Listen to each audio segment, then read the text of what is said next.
मानव सेवा दल के सभी स्वयंसेवक स्वयं सेविकाओं, हमारे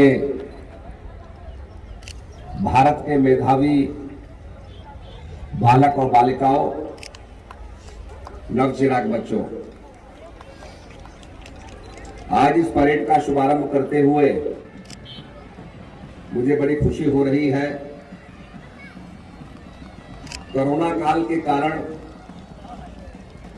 2 वर्ष के बड़े विलंब के कारण ये कार्यक्रम हो रहा है,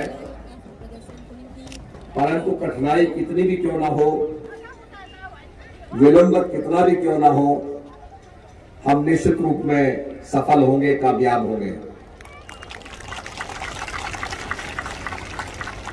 जब आप लोग यहां परेड कर रहे थे तो मुझे याद आया, किसी बागडोगरा से हम लोगों ने नेपाली भाषा को 8वीं अनुसूची में मान्यता दिलाने के लिए पदयात्रा की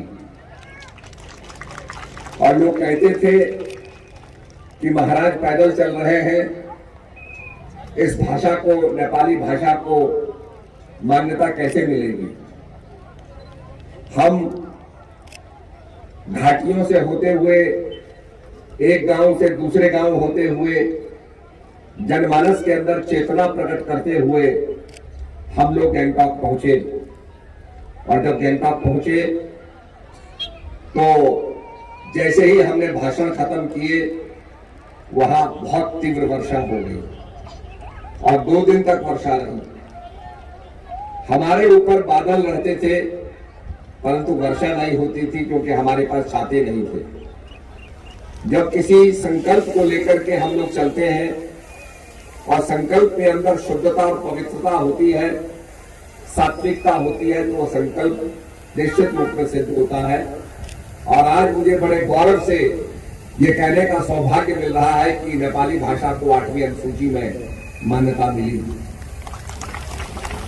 यहां पर जब मैं आदिवासी बालकों को और नेपाली बालकों को कदम चाल करते हुए देखता हूं तो निश्चित रूप में मेरे को ये नजर आता है कि मिलकर के हम अपने इस क्षेत्र को विकसित करेंगे और इसको आगे बढ़ाएंगे, इसको सर्वोपरि बनाएंगे। क्योंकि दार्जिलिंग, सिक्किम, ये पूरा आपका जो क्षेत्र है, भूटान से लगा हुआ जो क्षेत्र है, इसमें विकास की बड़ी, पर्यटन की बड़ी संभावनाएं हैं। तो निश्चित रूप में वो सारी संभावना संभव होंगी। और जो हमारे युवा साथी हैं, वो आज टेक्नोलॉजी के अंदर, इंफॉर्मेशन टेक्नोलॉजी में एक्सेल करें, आगे बढ़ें और एक पॉजिटिव थिंकिंग के साथ, क्योंकि विकास में नेगेटिव और पॉजिटिव दोनों होता है, हम पॉजिटिव थिंकिंग के साथ आगे बढ़ें, अपनी परंपरा, अपने संस्कारों को लेकर के आगे बढ़ेंगे तो निश्चित रूप में ये दार्जिलिंग, सिक्किम और आपका भूटान का जो क्षेत्र है ये आगे बढ़ेगा। मैं जब थिम्पू गया था तो वहां के महाराज से, मैजेस्टी से मुझे मिलने का मौका मिला और मैंने उनसे आग्रह किया कि आप अपने भूटान में किन्वे को उगाइए। किन्वा एक आपके पेरू और ब्राजील के अंदर एक अनाज उगाया जाता है। उन्होंने मुझसे कहा कि इससे क्या होगा फायदा किसानों का। मैंने कहा किसानों की इनकम दुगनी हो जाएगी, क्योंकि किन्वा बहुत महंगा बिकता है। It sells for about 1000 rupees a kilo. और आज हर एक व्यक्ति जो हेल्थ कॉन्शियस है, उसके टेबल के ऊपर किन्वा वो खाता है।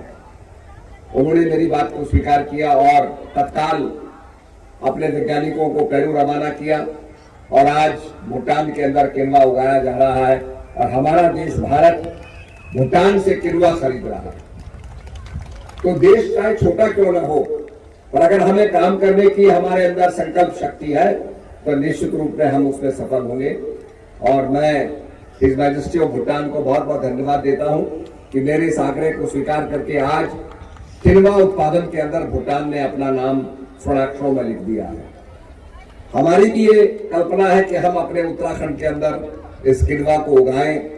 ये प्रोटीन युक्त भोजन है और निश्चित रूप में मैलन्यूट्रिशन को दूर करने के लिए एक प्रोटीन क्रांति हमारे देश में आ सकती है अगर हम टीमवर्क हो गए। मैं सभी लोगों से कहना चाहता हूं कि एक पॉजिटिव थिंकिंग रखें और इम्यूनिटी को डेवलप करें। इस कोरोना के अंदर डॉक्टर ने यही कहा कि इसका कोई इलाज नहीं है, केवल आपको इम्यूनिटी डेवलप करनी पड़ेगी। आप आयुर्वेदिक मेडिसिन खाइए, काढ़ा पीजिए, ऐसी चीजों को खाइए जो आपकी इम्यूनिटी को डेवलप करें।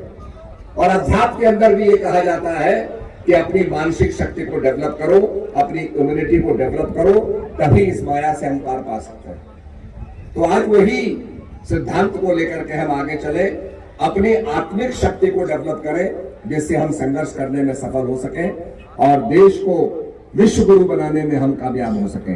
इन्हीं शब्दों के साथ रावी की रवानी बदलेगी, सतलज का मुहाना बदलेगा, कर शौक में तेरे जोश रहा, तस्वीर का जामा बदलेगा। बेजार ना हो, बेजार ना हो, ये सारा फसाना बदलेगा। कुछ तुम बदलो, कुछ हम बदले, तब तो ये जमाना बदलेगा। आइए जमाने को बदलने के लिए एक संकल्प लें, अपने आप को बदलें। जो चेंजेस हम दुनिया में चाहते हैं, जो परिवर्तन हम दुनिया में चाहते हैं, वो सबसे पहले परिवर्तन अपने जीवन में लाएं। आप अपने जीवन को बदलिए, दुनिया अपने आप बदल जाए।